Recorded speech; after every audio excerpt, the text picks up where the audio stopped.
Serial Bhagyalakshmi में अनुष्का को मारा आयुष ने थप्पड़। क्योंकि अभी तक आपने मलिष्का और ऋषि के बीच में जैसे कि देखा था वॉर, अब वैसा ही वॉर शुरू हो चुका है यहाँ पे अनुष्का और आयुष के बीच में। और यहाँ पे आपको देखने वाली बात है कि जैसे ही इसमें ये जो वॉर है वो क्यों स्टार्ट हुआ, यहाँ पे पूरी कहानी बताएंगे हम आपको।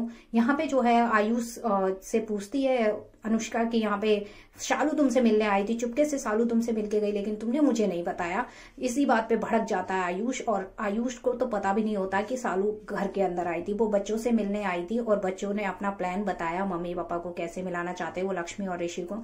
और यहाँ पे जो ऋषि है वो अपने बेडरूम में होता है और वहां पे जो मलिष्का है वो जाती है, वो बेडों को जोड़ने लग जाती है। तो ऋषि बोलता है कि तुम अच्छे से जानते हो मेरे और तुम्हारे बीच कुछ भी नहीं है, ना तो पति पत्नी का रिश्ता है ना कुछ है। तो वो बोलती है कि समाज के सामने तो हमारा रिश्ता है ना। तो वहां पे नीलम आ जाती है और नीलम ये बोलती है कि तुम्हारी जिम्मेदारी नहीं है, ये ऋषि की भी जिम्मेदारी है और ऋषि इस बेड को जोड़ेगा। तो लक्ष्मी कमरे के बाहर से निकल रही होती है और वो लक्ष्मी देख लेती है कि ऋषि जो है बेड को जोड़ रहा है। अब ऋषि ये कहती है इसका मतलब यहाँ पे मैं तो गलत ही उम्मीद लगाई थी, इन दोनों के बीच में पति पत्नी वाला रिश्ता है, तभी तो ऋषि जो है बेड को जोड़ रहा है। फिर तब तक शालू का फोन आ जाता है और लक्ष्मी सैड होती है। शालू पूछती है क्या बात है ऐसी, आप ये सैड क्यों हो? तो लक्ष्मी बोलती है कोई बात नहीं है।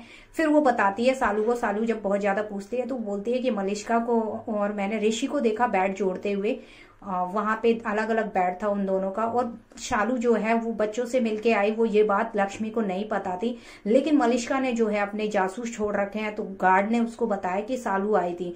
और शालू की ये बात सुन के उसके बाद में उसने जाके आयुष और अनुष्का के बीच ताबड़तोड़ लड़ाई करवाने के लिए जो है अनुष्का को भड़का दिया और अनुष्का भड़क गई। और अनुष्का भड़क कर जब आयुष पे भड़की तो आयुष ने थप्पड़ मार दिया अनुष्का को। और यहाँ पे आगे दोनों के बीच में बहुत भयंकर युद्ध स्टार्ट हो चुका है, क्योंकि उसको भी लगता है कि कहीं ना कहीं शालू अगर आ गई आयुष की लाइफ में तो मुझे जो है आयुष छोड़ देगा।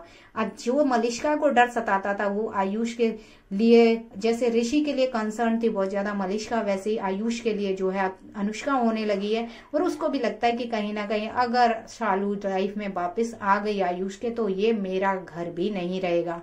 तो इसीलिए जो है अनुष्का अपनी चालें चलती रहती थी अभी तक उसके मलिष्का के थ्रू। लेकिन अब मलिष्का ये बोलती है तुम मुझे नसीहत देती रहती हो, अपना घर बचाओ और अपने पति पर फोकस करो, तुम हमेशा मुझे बोलती